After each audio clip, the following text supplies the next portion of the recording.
자, 그럼 오늘도 춥지만 여러분과 함께 한번 달려보도록 하겠습니다. 먼저 뉴스부터 살펴보죠. 류종훈 기자 함께합니다. 네, 안녕하십니까, 류종훈입니다. 네, 어서 오세요. 반갑습니다. 오늘 두 분 다 굉장히 멋있으시네요. 아, 그래요? 네, 아, 유종훈 기자도 예뻐요 지금. 감사합니다. 우리끼리의 칭찬이 과연 의미는 없어요. 있을까? 네, 딱 들어왔는데 보기 좋더라고요. 아저씨 셋이서. 근데 진짜 류종훈 기자는 진짜 동안이야, 그죠? 맞아요. 네. 네. 아이건 뭐 팩트. 아이, 누가 저 감사합니다. 얼굴을 45으로 봅니까? 45은 45살 아니에요. 참 동안이야. 동안이에요. 네. 네. 자, 우리 류종 기자. 자, 일단 뭐 미국 시장 마감부터 살짝 볼까요? 어제 같은 경우에는 뉴욕 증시가 열리지는 않았습니다. 네. 이제 지미 카터 전 대통령의 장례식에 들어가면서 이 장례식이 국장으로 치러졌거든요. 그러다 보니까 이제 미국 시장은 열리지 않았는데 이게 이제 보니까 미국에서는 1865년도부터 좀 이어온 월가의 전통이라고 합니다. 이런 좀 이제 좀 유명하신 분들, 특히나 이제 뭐 대통령 같은 분들이 이렇게 국장으로 치러질 때는 원래 이렇게 열지 않는다고 하는데 에이브럼 링컨 전 대통령이 암살된 이후부터 이제 이런 게 조금 많이 시작이 됐다고 합니다. 그리고 이제 2001년이죠. 2001년도 이제 9.11 사태 발생이라든지 아니면은 2012년 10월 말 허리케인 샌디 피해 당시 또 2018년 이제 조지 H.W. 부시 전 대통령 장례식 뭐 이렇게 좀 큰 행사들이 있을 때는 열지 않았다고 합니다. 이제 어제 저희가 잠깐 전달을 드리긴 했지만 그 양자 컴퓨터 관련된 주들 있잖아요. 네. 갖고 계신 분들은 다행이다라고 하는 이야기들을 좀 많이 하고 계시고 네. 근데 양자 컴퓨팅 같은 경우에 어제 뉴스를 찾아보다가 좀 놀랐던 것 중에 하나가 영국의 한 ETP 상품은 청산이 됐다고 합니다. 이게 3배 레버리지를 쓰다 보니까 어제 이제 빠진 것들 보면은 39%, 36%, 45% 이렇게 빠졌잖아요. 그러다 보니까 세 배니까. 그렇죠. 3배 레버리지면은 100%가 넘어가다 보니까 이게 좀 청산되면서 국내에서도 피해자들이 좀 있었다고 하거든요. 네. 키움증권이라든지 몇몇 이제 그 증권사에서 이거를 판매를 했다 보니까 네. 요 사태도 나중에 되면은 조금 한번 살펴볼 필요가 있지 않을까 싶긴 합니다. 근데 또 지금 해외에서 지금 가장 큰 뉴스는 사실 미국 산불입니다. 산불. 캘리포니아가요? 네. 캘리포니아 이제 LA 카운티에서 지금 산불이 지금 번지고 있는데 진화가 어렵다고 하거든요. 초속 이제 160m인가 그 정도의 네. 지금 바람이 불다 보니까 엄청나게 지금 진화도 어렵고 어제까지만 하더라도 진화율 제로라고 하는 그런 이제 막 해외 외신 네. 언론도 뉴스도 막 많이 나왔습니다. 산불 피해가 어느 정도냐 하면은 우리가 지금 있는 곳 여의도 기준으로 봤을 때요. 네. 여의도의 한 28배에 달하는 지금 산이 없어졌다고 합니다. 산불 때문에 여의도 28배가 사라졌다고요? 네, 엄청나게 지금 빨리 산불이 번지고 있고 네. 사진 좀 몇 개 준비를 해봤거든요. 어느 정도인가 한번 보시면은 이건 이제 항공 사진입니다. 항공 사진이 이제 지금 요 도심 바로 옆에 있는 산에서 이렇게 지금 불이 붙어 있고 네. 이게 일부 지역 같은 경우에는 이 불이 민가까지 내려와서 이렇게 지금 불탄 사진들이 굉장히 많습니다. 아이고. 그리고 지금 이렇게 막 진화를 하고 있기는 하지만 진화가 거의 안 되고 있는 상황이고요. 워낙 지금 바람이 세게 불고 또 캘리포니아 아시는 분들은 알겠지만 좀 건조하거든요, 지금. 그렇기 때문에 항상 이 시기가 되면은 뭐 매년은 아니더라도 몇 년에 한 번씩 계속 큰 불이 발생을 하고 있었는데 올해 같은 경우에는 좀 민가에도 많이 지금 불이 번지고 있고 또 불 피해가 굉장히 심각한 지역 중에 하나가 이제 팰리세이즈라고 해서 네. 현대차 팰리세이드랑 같은 이름이거든요. 예. 네, 거기가 이제 해안가에 있는 부촌입니다. 부촌. 네. 굉장히 좀 부자들이 잘 사는 그런 동네인데 그 지역을 중심으로 해서 인근 부촌들이 지금 다 피해를 좀 많이 받고 있다 보니까 그분들 같은 경우에는 보험을 많이 들어놨거든요. 네. 그래서 지금 보험사들도 되게 좀 보험사들 비상 상황이다. 주가가 또 많이 네. 빠질 가능성도 있겠네요. 네, 여기에 대해서 트럼프 당선인이 한마디를 했는데 지금 이제 LA 화재가 비용 면에서는 네. 미국 역사상 최악의 화재로 기록될 것 같다. 또 이제 보험회사들이 이 재앙에 지급할 돈이 충분히 있을지 조금 의문이긴 하다. 이런 이야기를 했습니다.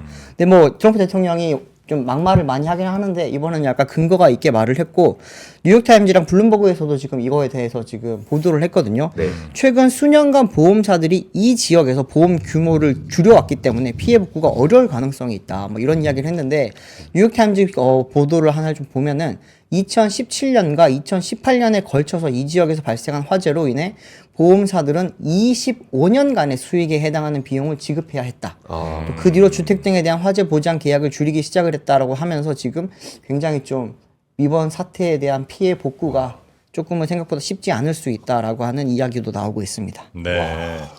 지금 뭐 우리 채팅창에도 미국에 사시는 분, 특히 이제 LA 쪽에 사시는 분이 아마 계신 것 같은데 네. 워낙 LA 쪽에는 또 우리 한인 분들도 많이 사시잖아요. 맞아요. 예, 그러다 보니까 뭐 많이들 대피를 지금 현재 하신 상태인 것 같고요. 네. 네. 여튼 인명 피해 물론 이제 재산 피해도 없어야 좋겠습니다만 어쨌든 인명 피해는 네. 하여튼 없는 걸로 네. 없길 바랍니다. 제발 없기를 바라겠습니다. 초동 대처가 그래도 조금은 빨라서 그런지 피해 규모에 비해서는 아직까지 인명 피해는 많지는 않은 걸로 지금 보도가 되고 있습니다. 네. 네, 첫 번째 소식 바로 전달드리겠습니다. 네. 첫 번째 소식은 반도체 이야기인데요. 지금 CES에서 가장 큰 인플루언서는 누가 뭐라고 해도 젠슨 왕이죠. 젠슨 왕이죠. 네. 입고 나온 그 가죽 재킷이 어디 건지 압니까? 아, 봤어요. 그 브랜드가 톰 포드인가? 맞아요, 맞아요. 네. 아, 그것도 또 유명해요. 네, 톰포도 그 굉장히 톰포드 가격 보니까 8,900달러인가 그렇더라고요. 1,000만 1,000만 원이 넘어? 네. 거의 한 1,300만 원 정도 되는 거죠? 자켓 하나에. 아니 근데 젠슨왕 입장에서는 아니, 뭐 젠슨왕은 우리 테무 입는 것보다 쌉니다. 아, 젠슨왕은 입을 수 있지. 네. 근데 이번에 특히나 이제 약간 악어 가죽 모양의 이번 나오면서 굉장히 네. 좀 눈길을 많이 끌었잖아요. 솔직히 비싸 보이진 않는데. 아, 이 패완얼이라고 해서. 아니 정프로님 입었으면 정프로님 입었으면 아, 네. 달랐겠지. 톰포드다 이거죠. 그렇죠. 근데 이제 톰포드. 뭐 패션뿐만이 아니라 그래도 이제 가장 많이들 관심을 가지고 있는 거는 반도체 쪽이잖아요. 네. 근데 이번에 GTX 50 시리즈 이야기를 하면서 거기에 GDR7 반도체 D램이 마이크론께 들어갔다고 하는 이야기가 좀 많이 회자가 됐거든요. 네. 근데 덕분에 마이크론은 주가 방어가 조금 됐었고 그날 오히려 엔비디아는 많이 빠졌었고 네. 그랬었잖아요. 근데 거기에 대한 유탄을 지금 삼성전자가 입었거든요. 음. 근데 왜 그런 이야기가 나왔냐고 보니까 젠슨왕이 이제 끝나고 나서 백브리핑을 하는 과정에서 보니까 한국에서도 그래픽용 DDR을 만드냐 몰랐다 안 만들지 않냐라고 하는 그런 이야기를 그래요? 했습니다. 누가 그랬다고요? 젠슨왕이요. 정확한 워딩을 말씀을 드리면은 네? 이제 마이크론을 선택한 이유를 기자들이 굉장히 많이 물어봤을 거 아니에요. 네. 마이크론은 3위 업체니까 네. 삼성과 네. SK가 있는데 그랬더니 삼성전자와 SK 하이닉스는 그래픽 메모리를 안 만드는 것으로 안다라고 이야기를 하면서 좀 많이 논란이 됐습니다. 이게 어제 아침에서 오후 사이에 일어난 일이거든요. 네. 이제 그리고 나서부터 이제 갑자기 삼성전자 쪽에서 수습을 많이 했어요. 왜냐하면 GDR7 같은 경우는 삼성전자가 최초로 만들었고 그래픽 메모리도 당연히 지금 만들고 25년째 만들고 있거든요. 그렇기 때문에 여기에 대해서 막 이야기를 하자 이제 젠슨왕이 다시 발언을 좀 정정을 하면서 아 우리가 지금 실제로는 마이크론뿐만 아니라 여러 업체들의 네. DDR7을 지금 공급을 받아서 GTX5, GTX 50에 넣고 있고 네. 그리고 이제 초도 물량은 삼성 거더라라고 하는 이야기를 하면서 조금 다시 뭐 수습에 나서긴 했는데 주가는 뭐 별로 방어가 되지 않았던 것 같습니다. 짜증나네. 왜요? 네. 아니, 그러니까 엔비디아는 지금 뭐 메모리 업체들 뭐 잘 신경 못 쓰고 뭐 중요한지도 잘 안 따지고 뭐 이렇게 한다는 거 아니에요? 그만큼 삼성전자니 하이닉스니 뭐 마이크론이니 다 그냥 네. 다 그냥 자기네 밑으로 보는 거 아니야. 줄을 서시오 이러고 있는 거죠 사실. 네. 엔비디아 한 5년 전만 해도 우리가 더 저기 하지 않았나? 삼성이 살려고 했었잖아요. 아. 그죠? 네. 삼성이 너 확 사버린다 그랬던. 사지. 짜증나. 그렇죠. 근데 여기에 대해서 좀 삼성은 사실 지금 오너십이 좀 부재한 상황이다 보니까 명확하게 좀 말을 못 하고 있는데 어제 이제 최태원 회장이 기자들이랑 기자간담회를 했거든요. 여기에 대해서 기자들이 엄청 더 물어볼 거 아니에요. 네. 물어봤더니 이제 엔비디아는 GPU를 만드는 회사고 그것만 잘하면 된다. 그 안에 어떤 회사의 칩이 들어가는 디테일까지는 뭐 젠슨왕이 모를 수도 있다. 네. 사실 나도 우리 이제 SK 하이닉스의 HBM이라든지 램 그 DDR 그 메모리에 어떤 기술이 들어가는지 어떤 장비가 뭐 정비를 활용하는지 그것까지 세세히 알지는 못한다라고 네. 이야기를 하면서 어떻게 보면은 되게 대인배 같은 모습. 근데 이제 이게 효과가 되게 컸어요. 아, 그래요? 네, 이런 이야기가 나오면서 조금 분위기가 많이 좀 가라앉아지고 네. 수습이 조금 됐다고 합니다. 근데 이제 이날 이제 최태원 회장이 사실 CES에서 기자간담회를 열었던 거는 젠슨왕이랑 그 앞서서 회동을 했거든요. 거기에 관련해서 좀 이야기를 하기 위해서 했는데 뭐 보도들을 오늘 뭐 많이들 보셨겠지만 동맹을 넘어서 네. 혈맹이 됐다. 뭐 이런 이야기까지 나오면서 이제 기존의 HBM을 이제 AI 반도체에 넣는 것뿐만이 아니라 이제 네. 피지컬 AI까지도 우리랑 함께 하기로 했다라고 하는 그런 뉘앙스를 풍겨줬습니다. 이제 정확한 워딩을 조금 말씀을 드리면은 이제 젠슨함과 피지컬 AI 관련 의견을 좀 많이 나눴고 최근 발표한 코스모스 플랫폼을 앞으로도 같이 하면 좋겠다라고 이야기를 했다라고 하면서 네. 이제 코스모스 플랫폼에서도 이제 그러면은 SK 하이닉스와 엔비디아의 협력 관계가 계속해서 이어지지 않겠냐 그런 이야기들이 나옵니다. 지금 코스모스 플랫폼 같은 경우에는 보면 아시겠지만 이제 그때 젠슨왕 옆에 로봇들이 쫙 서 네. 있었잖아요. 네. 거기에 이걸 다 탑재를 시키겠다라고 하는 그런 그 의지를 조금 보인 거거든요. 아직까지 탑재가 된 게 아닌데 탑재를 시키겠다는 의지를 보인 건데 봤을 때 사실 옵티머스를 제외하면 대부분의 휴머노이드 로봇이 다 있었다고 볼 수 있거든요. 네. 그렇기 때문에 그런 걸 보면 이제 결국에는 지금 AI 데이터 센터뿐만이 아니라 나중에 이제 휴머노이드 시장에서도 엔비디아가 조금 이 시장을 좀 계속해서 리더십을 가져가려고 하는 그 욕망 네네. 아니죠? 그 뭐라고 해야 되죠? 제가 목표라고 해야 될까요? 네 그런 좀 의지를 굉장히 좀 강력하게 드러낸 걸로 지금 보입니다. 네, 저는 그게 좀 인상 깊었어요. 네. 그러니까 최태원 회장이 딱 얘기했을 때 엔비디아가 요구하는 기술 속도보다 우리가 넘어섰다. 그렇죠. 그 멘트도 되게 좀 인상 깊었었고. 아, 그래요? 네. 그게 뭐 계속해서 지금 빨리 개발해달라고 압박을 준다라는 이야기가 막 주변에서 많았잖아요. 네. 근데 그게 아니라 우리는 이미 그걸 넘어선 기술을 다 확보를 하고 있기 우리가 때문에 더 빨라. 네. 니들 언제든지 말해, 우리 언제든지 공급할 수 있어라고 네. 하는 자신감을 보여준 거고 지금 실제로 뭐 벌써 6세대, 7세대까지 다 개발을 거의 완료를 했다고 하니까 HBM 네. 차원에서요. 그러면은 뭐 이거는 속도적인 측면에서는 전혀 지금 뭐 쫄릴 게 없다고 볼 수 있겠죠. 네, 삼성전자가 사실은 근데 좀 많이 힘들죠, 사실은. 아직까지도 5세대 HBM3E가 아직도 퀄리파잉이 안 된 상황이다 보니까 이 부분에 대해서 계속해서 불안감이 커지고 있는데 주가가 네. 이걸 굉장히 좀 민감하게 받아들였습니다. 주가 차트 좀 하나 띄워주십시오. 네. 이게 이제 어제 삼성전자와 SK 하이닉스의 종가인데 보시면은 SK 하이닉스는 5% 올랐습니다. 네. 5.29%가 올랐거든요. 이거 같은 경우에는 이제 어제 그 젠슨왕 발언이 있고 최태원 회장이 그런 이제 수습을 하고 더군다나 또 실적에 대한 기대감도 같이 지금 포함이 되다 보니까 5% 이상 이렇게 오르긴 했는데 삼성전자는 좀 많이 빠졌어요. 네. 삼성전자 같은 경우는 요때 빠질 때가 그때 시간대였거든요. 젠슨왕 발언이 나왔을 때쯤이었어요. 10시쯤이었는데 네. 확 빠져버렸어요 이때. 근데 그러면서 이제 이 복구를 했죠. 젠슨왕이 이제 어쨌든 수습을 하긴 했지만 주가 복구가 잘 안 됐다고 볼 수 네. 있고 삼성은 지금 뭐 여러 가지가 지금 섞여 있습니다. HBM3E도 공급을 못 하고 있고 실적도 기대치를 좀 하회를 한 상황인데 네. 메모리적인 측면에서 이렇게 좀 안 좋은 시그널이 계속해서 나온다면은 이게 아무래도 젠슨왕 발언을 잘 좀 따지고 들어가 보면은 여러 업체에서 공급을 받겠죠 당연히. 네. 하지만 제일 큰 업체는 제일 큰 공급처는 마이크론일 가능성이 높을 거다. 그렇기 때문에 여기서 마이크론은 그렇게 큰 키노트에서 마이크론을 언급을 했을 거다라고 하는 이야기도 있고 또 하나는 트럼프 대통령이 취임을 하게 되면은 네. 신경을 쓸 수밖에 없죠. 그렇겠죠. 사실은. 미국 기업이니까. 네, 그렇다 보면 이제 새로운 제품이라든지 이런 거 내놓을 때 한국산보다는 미국산을 조금 더 선호할 가능성이 어쩔 수 없는 거거든요. 네. 그런 걸 봤을 때는 삼성은 어쨌든 디램에서 1등이라고 하는 위치가 점점 위태로워질 수도 있다라고 하는 그런 우려가 네. 좀 주가에 좀 많이 반영되고 있는 것 같습니다. 네. 우리에게 남은 게 뭘까가 이제 점점 우리가 정말 잘하던 것들이 참 많았잖아요. 네. 점점 하나하나 좀 줄어드는 것 같아서 거기 좀 마음이 좀 많이 아픕니다. 네. 우리가 잘하는 것들 좀 더 잘하고 못했던 것들은 더 잘하는 이게 이제 점점 발전하는 길일 텐데 네. 오히려 잘했던 것들마저 하나하나 우리 손을 떠나는 것 같아서 전혀 딴 얘기긴 한데 근데 저는 요즘에 보다 보면은 이제 바이오헬스 쪽은 우리나라가 많이 치고 올라가는 것 같습니다. 그래요? 네. 바이오로 갈까요? 왜냐면 그 전까지는 빅파마들이 모든 그걸 다 쥐고 가고 있었다면 네. 바이오 의약품하고 바이오 시밀러 쪽에서는 우리나라가 좀 되게 잘 가고 있더라고요.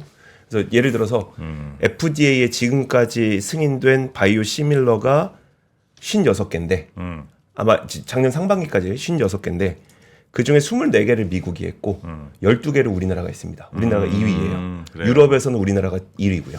그래서 이런 걸 보면은 물론 아직까지는 규모는 작습니다만 지금까지 잘해왔던 것 좀 줄어들고 또 새로운 것 좀 늘어나고 이런 식으로 좀 산업 구조가 재편되고 있는 거 아닌가. 바이오시밀러 같은 것도 사실 대자 부분이 좀 예를 들면 인도나 뭐 이런 네. 데서 들어가면 아니다.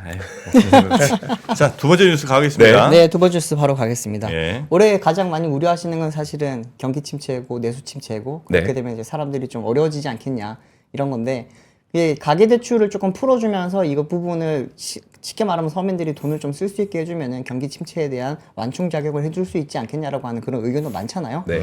그러다 보니까 이제 은행들이 지금 실시간으로 약간 정책들이 바뀌고 있습니다.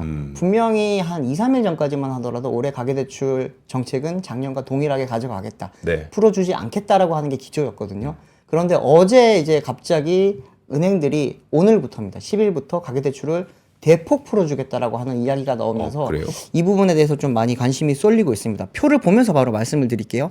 표는 지금 매일경제에서 정리가 잘 되어 있어서 가져왔는데 오늘 이제 NH농협은행에서부터 가계대출 제한을 완화를 하겠다고 했습니다. 또 다른 은행에서 이제 대면 주택담보대출을 받은 차주가 NH농협에서 대환대출 받는 것도 지금 허용을 해주겠다라고 하는 이야기가 나온 건데 이렇게 된 거는 이제 결국에는 사람들이 돈이 없으니까 네. 대출을 받으려고 하는데 신용대출보다는 가계대출이 훨씬 더 담보를 많이 잡아주니까 이 돈을 받아서 조금은 생활자금이라든지 여러 가지로 좀 풀 수 있게 해주겠다라고 하는 게 이번 이제 은행권의 설명이라고 보시면 될 것 같습니다. 특히나 이제 2주택 이상 소유자를 대상으로 한 주택담보 생활안정자금 제한도 기존에 1억 원에서 2억 원으로 지금 늘리게 됐고요.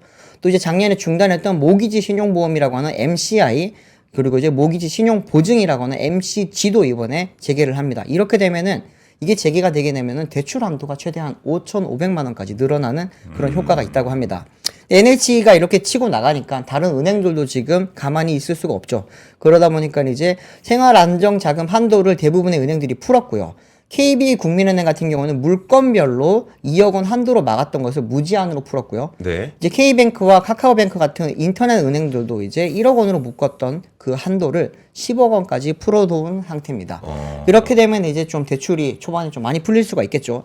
사실 이렇게 될 수 있었던 거는 네. 뭐 많이들 아시겠지만 해가 바뀌면 대출 총량이 다시 리셋됩니다. 네, 네. 대출 총량 규제가 이렇게 다시 한도가 리셋되다 보니까 풀 수가 있는 건데 불과 며칠 전까지만 하더라도 우리는 한도가 다시 설정되는 거랑 상관이 없이 올해도 작년과 같은 기조로 가겠다. 왜? 부동산이 어떻게 될지 모르기 때문에 그 부분을 민감하게 보이겠다라고 했는데 어제 갑자기 풀렸습니다. 네. 뭐 어제 갑자기 풀린 부분에 대해서는 아무래도 이제 은행이 스스로 이건 할 수는 없을 거예요. 금융위와 그리고 이제 금감원과 뭔가 좀 소통이 있었을 것으로 지금 보이고 있고 또 하나는 전세자금 대출에 붙었던 각종 제약들도 이번에 좀 완화가 됩니다. 네.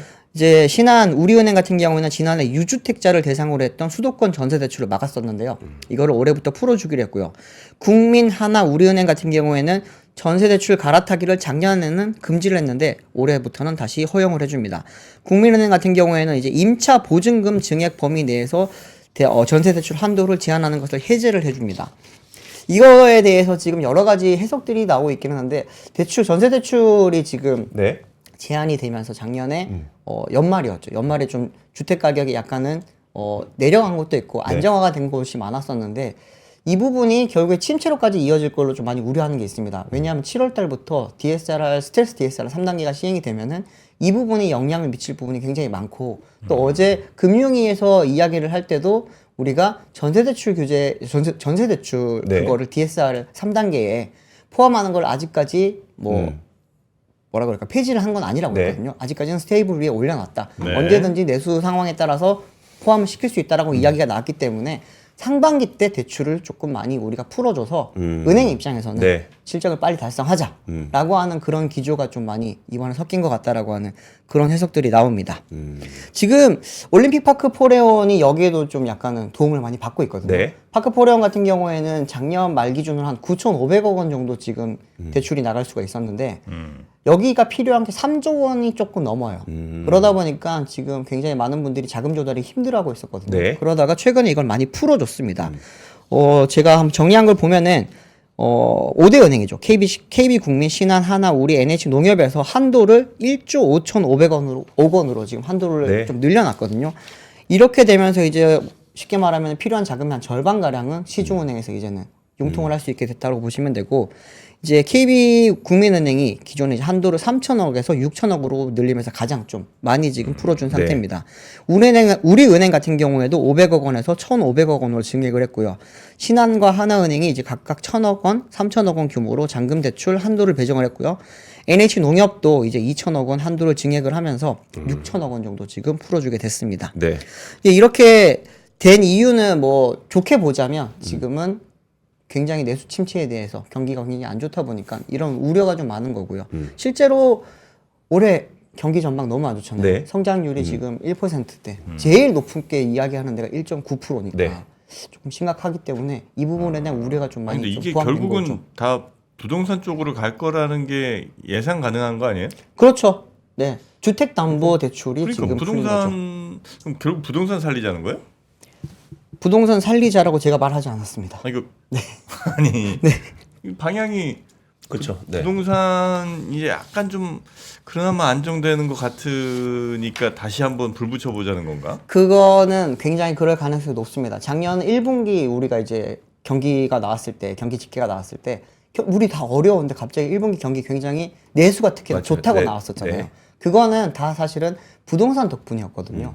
근데 부동산이 원래 세수도 굉장히 많고 이게 들어가는 돈이 좀 구찌가 크잖아요. 네. 그러다 보니까 이제 가장 빠르게 내수 경기를 좀 진작시킬 수 있는 게 부동산이다 보니까 이번에도 또 똑같은 방식을 사용하는 게 아니냐라고 하는 그런 비판들도 좀 많이 나오고 있습니다. 근데 거기에 대한 후폭풍은 항상 4분기, 3분기 때 돌아오거든요. 네, 네. 근데 그렇기 때문에 이번에도 부동산으로 내수 진작을 시키려고 하는 그 정부의 의도가 좀 너무 보인다라고 하는 그런 비판들이 나오는데 실제 서민들이 좀 많이 걱정을 하고 있습니다. 왜냐하면 이제 작년 말부터 어떻게 보면은 부동산이 어느 정도 안정화가 되고 네. 있다라고 하는 그런 그 시각들이 많았었는데 이번에 풀어준 대출 대부분이 주택담보 그렇죠. 대출이거든요. 네. 이게 많이 풀어지게 되면 결국에는 생활안정자금이라고 하지만 어떻게 쓰일지에 대해서 또 하나하나 다 체크를 못 하거든요. 뭐 물론 당연히 나의 그 생활 안정을 위해서 쓰는 사람도 있겠지만 투자를 위해서 네. 돌려서 쓰는 맞아요. 사람들이 나올 겁니다. 네. 이렇게 됐을 때 이제 거기에 대한 이제 부동산의 영향을 조금은 많이 우려를 해야 되지 않을까 싶고 비판이 또 하나 있는 게 은행권에 대한 비판이 요즘 큰 게 니들 기준금리 내리면 대출금리도 내려야지 왜 네. 예금금리만 내리냐라고 하는 그런 비판들이 많이 나오고 있는데 머니투데이에서 정리한 게 있어서 하나 가져와 봤습니다. 표를 좀 띄워주십시오. 4대 은행의 정기예금 금리와 주택담보대출의 금리 추이입니다. 보시면 이제 작년 11월 29일에 정기예금이 3.35에서 3.37이었습니다. 네. 점점 줄죠? 줄면서 이제 올해 1월 9일 기준으로 보니까 정기예금이 3.10에서 3.15가 됐습니다. 근데 주담대 같은 경우에는 지금 3.492에서 5.43 이렇게 가다가 조금 줄었다가 다시 올라갔죠. 네. 이거는 지금 봤을 때는 주담대는 크게 움직이지 않는 모습이고 뭐 예금 금리는 계속해서 낮추고 있으면서 이제 예대금리 네. 차이가 커지면서 네. 니들만 뱃속을 채우는 거 아니냐라고 하는 그런 비판이 점점 커지고 있는데 신한은행과 이제 카카오페이에서 6%짜리 예금이 있었거든요. 네. 근데 이게 없어졌습니다. 근데 이런 이제 어떻게 보면은 고금리 예금들이 점점 사라지게 되면은 결국에는 은행만 또 좋은 네. 일이 발생을 할 수 있고 사실 작년에 은행 실적이 좋잖아요. 엄청 좋았죠. 네, 그래서 성과급을 굉장히 지금 많이 줄 걸로 네, 기대를 하고 네, 있는데 올해도 그렇지 않을까라고 하는 그런 이야기가 나오고 있습니다. 네, 여튼 주담대를 늘려서 경기를 어떻게 좀 살려보겠다는 뭐 정부의 의지가 좀 나오는 것 같고요. 네. 약간 걱정은 좀 됩니다. 네, 세 그렇습니다. 번째 뉴스도 가보겠습니다. 네, 마지막 뉴스는 현대차 그룹이 어제 갑자기 깜짝 발표를 하나를 했거든요. 네. 국내 투자를 24조 3천억 원 규모로 진행을 하겠다라고 하는 그런 발표를 했습니다. 24조 원이면 좀 굉장히 흔히 듣지 큽니다. 못한 굉장히 네. 큰 금액이네요. 굉장히 큽니다. 작년에 했던 게 이제 20조 4천억 원. 어. 여기보다도 한 20% 가까이 지금 증액을 한 거거든요. 네. 근데 특히나 이 중에서 완성차 분야에 16조 3천억 원을 쓰기로 했고요. 또 부품, 철강, 건설, 금융, 기타 사업에 8조 원을 배정을 합니다.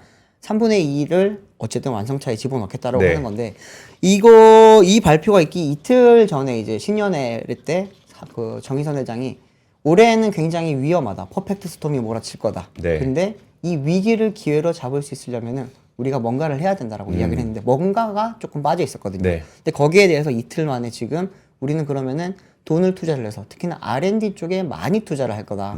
많이 투자를 해서 결국에는 상품 경쟁력을 높이겠다라고 하는 이야기입니다. 주된 내용을 보시면은 이제 연구개발 투자가 11조 5천억 원이 들어가고요. 네. 경상 투자도 이제 12조 원, 전략 투자가 8천억 원인데 R&D에서 봤을 때는 우리가 지금 기대를 많이 하는 하이브리드, 네. 그리고 이제 EREV, 그리고 자율주행 SDV 이쪽입니다. 근데 거기에 다 지금 투입을 하겠다고 합니다. 근데 글로벌리 봤을 때 그게 굉장히 지금 중요해요. 네. 지금 특히나 중국차 업체들이 뭐 우리나라에도 이제 물밀듯이 들어올 거고, 우리나라뿐만이 아니라 해외 시장에서 이미 많이 들어가 있는 상태거든요. 네. 그 상황에서 지금 요즘 자동차의 트렌드가 예전에는 뭐 잘 달리고 잘 서고 그리고 연비 좋고 이런 게 중요했다면은 이제는 뭔가 모빌리티적인 측면이 단순히 허황된 개념이 아니라 자동차로 완성차로 지금 들어온 상태입니다. 이게 가장 많이 지금 발전된 곳이 테슬라를 많이 알고 계시고, 네. 테슬라는 미국에선 단 하나의 회사지만 국가별로 봤을 때 중국이거든요. 네. 중국은 대부분 차들이 테슬라처럼 하고 있어요. 그러다 보니까 이 부분에 대한 경쟁을 빨리 우리가 조금은 따라잡아야 된다라는 게 우리나라 업계의 지금 고민인데, 현대차는 여기에 지금 돈을 많이 쏟아붓겠다라고 하는 겁니다. 일단 대표적인 거 제가 슬라이드를 몇 개를 준비를 하다가 작년도 CEO 인베스터 데이 때 했던 내용 중에 좀 중요한 것들 하나 가져와 봤는데요. 네. 하이브리드 경쟁력 많이 높이겠다고 했는데 이게 이제 올해 출시하는 팰리세이드 2.5 하이브리드가 들어가는 그 내용입니다. 좀 표를 좀 띄워주세요. 네. 이거 같은 경우에는 이제 차세대 하이브리드 도입, 뭐 원가 경쟁력 이런 것도 있지만 커버리지 확대라는 게 굉장히 중요합니다. 이제 HEV가 하이브리드인데 하이브리드 역할을 고려를 해서 풀라인업에 전개를 하고 제네시스 브랜드에도 이제는 넣겠다. 우리가 제네시스 차량에서 굉장히 좀 아쉬운 것 중에 하나가 네. 연비잖아요. 연비가 안 좋잖아요, 사실. 그렇기 때문에 아무리 고급스러워도 난 안 사라고 하는 분들이 많은데 이제 그 부분에서 좀 많이 들어가겠다고 하는 거고, 이제 현대차의 하이브리드는 1.6 하이브리드가 전 라인업을 지금 다 커버를 하고 있는데 네. 2.5 하이브리드가 필요합니다. 카니발이라든지 뭐가 다르? 스타리아라든지. 그러니까 어떤 차이가 있어요? 1.5랑 2.5랑 출력 차이가 굉장히 크죠. 출력 차이가. 네, 출력 차이가 크다 보니까 이게 1.6 하이브리드는 사실 지금 아반떼 하이브리드부터 들어가거든요. 네. 근데 이게 카니발과 스타리아에도 들어가요. 아, 그 큰 힘이 차에. 좀 딸려요. 아. 네. 혼자 타고 다닐 때는 괜찮거든요. 네. 그런데 6명이 탄다거나 짐을 싣거나 이러면 1.6이 거의 막 죽으려고 합니다. 사실. 아, 네. 그러다 보니까 이제 330마력 이상을 낼 수 있는 2.5 하이브리드 이번에 들어오는 거고, 그 다음이 중요한 게 EREV입니다. 이거 같은 경우에는 이제 지금까지 현대차가 없었던 거거든요. 네. 근데 이 기술은 지금 고유의 EREV 시스템을 적용을 하겠다라고 하는데, 다른 회사 같은 경우에는 이제 발전 모터 하나에 구동 모터 2개가 들어갑니다. 네. 그런데 현대차는 발전 구동 모터를 통합한 모터와 구동 모터가 하나가 들어가서 원가를 절감을 시키겠다라고 하는 기술력을 넣겠다는 건데, 이 부분은 제가 알기로는 지금 현대차도 개발을 하고 있지만 GM이랑도 뭔가 좀 소통을 많이 하고 있는 걸로 알고 있습니다. GM이 EREV 진영에서는 원래 선두 주자였기 때문에 네. 이 부분에 대해서 좀 협력이 좀 많이 이루어지지 않겠냐라고 보고 있고, EREV 기대들 좀 많이 하고 계세요. 이거는 전기차처럼 탈 수 있는, 전기차처럼 타는 건데 네. 기름 넣는 차거든요. 그렇죠. 기름 넣는 전기차. 네, 물론 충전도 할 수 있지만 기름 넣어서 급할 때 휘발유 넣으면은 발전기가 돌아가서 전기를 만들어내는 차기 때문에. 네. 근데 이게 미국에서 지금 8만 대를 공급을 할 계획을 가지고 있고, 중국에서도 3만 대 이상 지금 공급할 계획을 가지고 있습니다. 근데 이제 미국에서 이게 좀 많이 팔릴 것 같은 게, 미국 시장은 전력 인프라가 별로 안 좋잖아요. 네. 근데 전기차를 많이 깔아야 돼요. 주요 많이 팔아야 인프라는 돼요. 되게 좋으니까. 그러니까 주요 인프라를 활용한 전기차를 판매하기 위해서 지금 미국도 굉장히 머리를 많이 쓰고 있는데, 거기에 대한 대응용이라고 보시면 될 것 같습니다.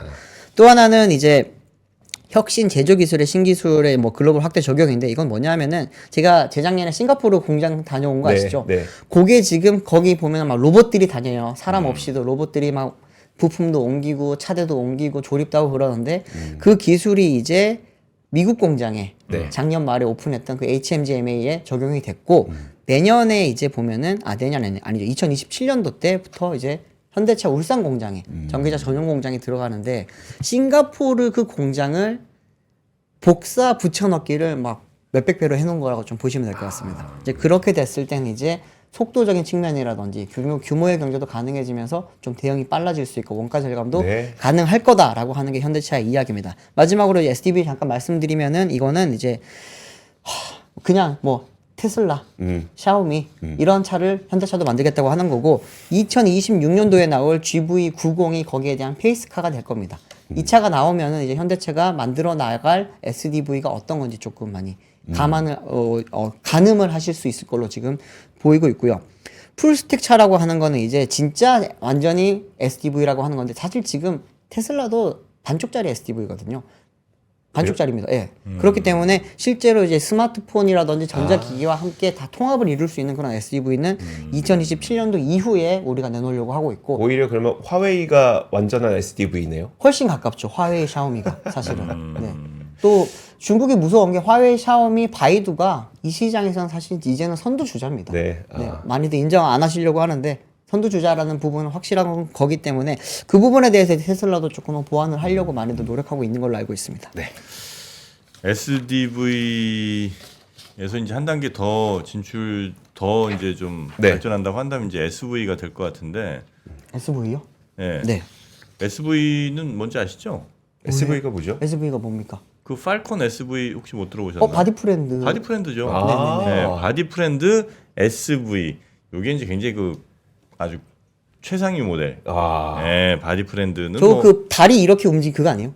아 맞습니다. 네, 저거 가서 몇 번 해봤는데. 네, 다리가 따로따로 노는. 네. 네, 저게 바로 이제 팔콘 SV 바디프렌드 팔콘 SV. 와. 바디프렌드는 뭐 안마의자의 우리나라 명가죠, 명가. 네, 그쵸. 엔비디아 같은 곳이죠. 그쵸, CES 가면은 사람들이 여기 많이 앉아 있어요. 아 그래요? 아, 그래요? 네. 그래서 막 세라젬이라든지 이런 다른 회사도 요즘 진출을 하는 게 바디프렌드가 거기서 굉장히 재미를 좀 봤거든요. 네. 그렇습니까? 네. 자, 이 뭐 바디프렌드 다들 뭐 이렇게 렌트도 하시고 뭐 이런저런 해서 이제 쓰시는데 그냥 요거는 저희가 한번 싸게 갖고 와봤습니다. 네.